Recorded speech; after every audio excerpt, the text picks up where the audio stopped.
Next cojones goes to a man who's dear to my heart for standing up for stand-up. When dozens of Netflix employees walked out over Dave Chappelle's reckless decision to perform comedy on his comedy special, CEO Ted Sarandos could have pulled the special. Instead, he reminded his Netflix employees that comedy exists to push boundaries and told them if you'd find it hard to support our content breadth, Netflix may not be the best place for you.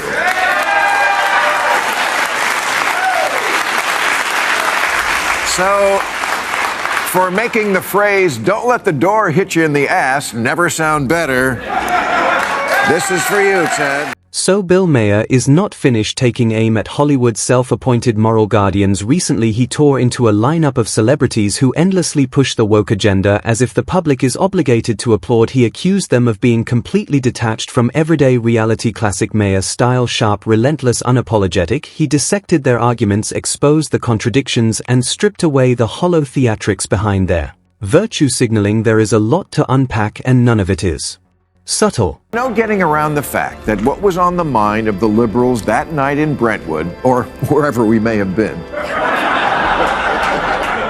was that the most powerful witch hunters now were coming from Twitter, the Ivy League, and the progressive left. J.K. Rowling used to be a villain to the right because she wrote books about witchcraft. Now she's a villain to the left because she has the crazy belief that there's more to being a woman than pronouns and lipstick. Maher opened with a brutal irony: the woke movement idolizes its heroes until those heroes step even slightly out of line. Then the same crowd that once cheered turns into an execution squad. J.K. Rowling became the most infamous example. Once celebrated globally, she was swiftly excommunicated for refusing to conform. Elon Musk was once Silicon Valley's visionary darling until he challenged progressive orthodoxy. Joe Rogan was praised as an edgy progressive voice until his podcast guests triggered outrage. Even Maher himself, once hailed as a liberal firebrand, found himself in the crosshairs. The message is unmistakable: loyalty only lasts as long as compliance. So that was the point of the evening. How do we take a stand against cancel culture? And I suggested, since we were mostly all in show business, that we start an award show to honor the brave people who have fought back. Well, I got to tell you, the idea was met with great enthusiasm by everyone, and in short order, different people were suggesting the ways that their varied talents could be put to use. And then, of course, being Hollywood, nothing happened.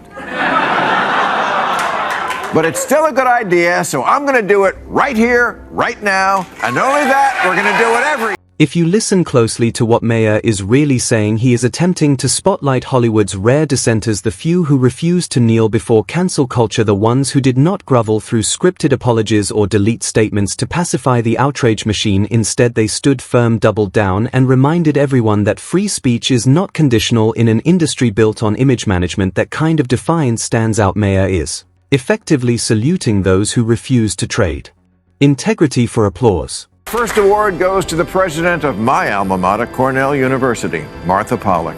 This month, students there demanded trigger warnings before all the lectures in case any of the adult subjects you specifically went to college to learn about came up. And Martha said, "Yeah, no, we're not doing that." She didn't cave in or hire a new dean of sensitivity. She just said, "No, college is for introducing you to new ideas, not for kissing your and making you feel wonderful and always." Then there is academia. If more universities reflected the backbone of Martha Pollack, higher education might look very different. According to Maher, campuses drifted into ideological conformity long before Trump ever took office. Political correctness replaced intellectual debate. Dissent became taboo, yet figures like Martha Pollack resisted that tide. She did not cave to fashionable outrage or surrender institutional integrity. That refusal to bend in the face of pressure is exactly the kind of courage, Maher argues, deserves recognition. A brunch with your parents. I'm just amazed at how this generation can simultaneously be too sensitive for anything distasteful and somehow also so into eating. So Cornell, I present you with these balls. I sure could have used them when I was...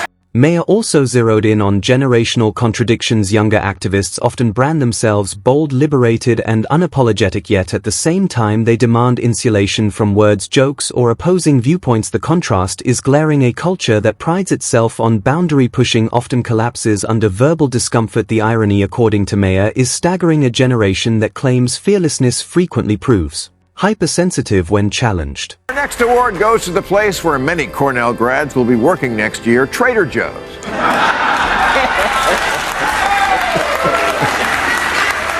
Trader Joe's, who for years have been selling a line of ethnically themed products, trading on the name Joe. For example, they have Trader Jose's beer. So, of course, one teenager on Twitter heard the word Jose and said it was racist, and then there was a petition.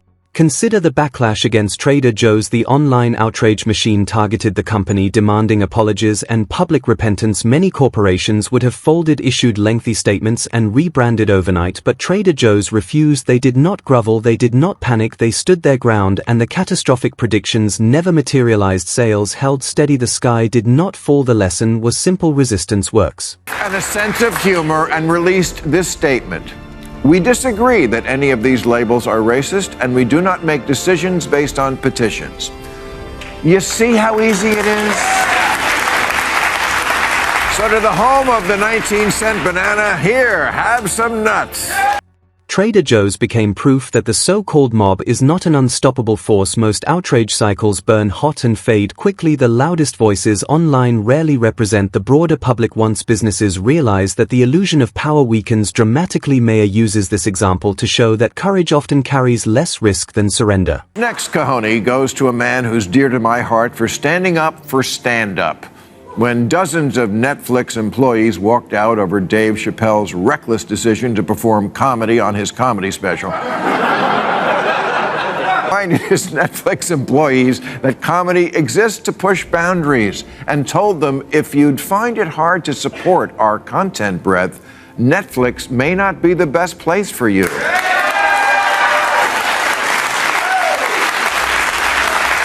So, for making the phrase, "Don't let the door hit you in the ass," never sound better, this is for you, Ted.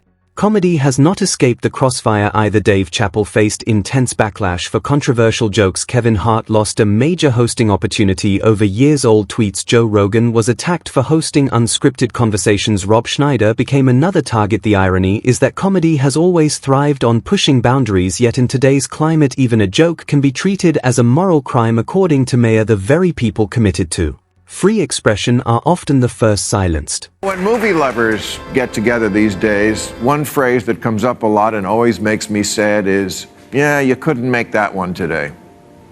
Top of that list is the great Tropic Thunder, which the scolds have been after for years. But in February, Ben Stiller tweeted, "I make no apologies for Tropic Thunder. It's always been a controversial movie since when we opened, proud of it and the work everyone did on it." See, people, it's not that hard. He said it, and he still got a commercial. And the lesson is, if you stand up to the mob for just a day or two, their shallow, impatient, immature, smartphone-driven, gerbil minds will forget about it and go on to the next nothing burger, and you still will have your cojones. Maher made it clear standing up to outrage is rarely career-ending. Celebrities fear trending hashtags as if they are professional death sentences, but most storms pass within days. What destroys credibility is not backlash but cowardice, silence, groveling, endless apologies. Maher's message is blunt: stop apologizing for common sense, stop surrendering truth out of fear. Audiences respect conviction far more than compliance. Cyrus once said, "I am moving if Trump is my president. I don't say things I don't mean." Here she is looking miserable, having to endure America at the Grammys last Sunday.